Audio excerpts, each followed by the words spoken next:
కళ్ళు కైపెక్కించే పోకళ్ళు కాటేస్తే కాదంటానా ఇప్పుడైనా వయసేమైనా సొగసేమైనా మరపించే మనసేమైనా నవ్వు నవరాత్రి నీ కోసం తీసుకువస్తున్నా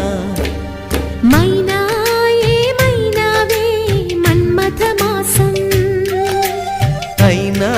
ఎంతైనా ఇది మెత్తని మోసం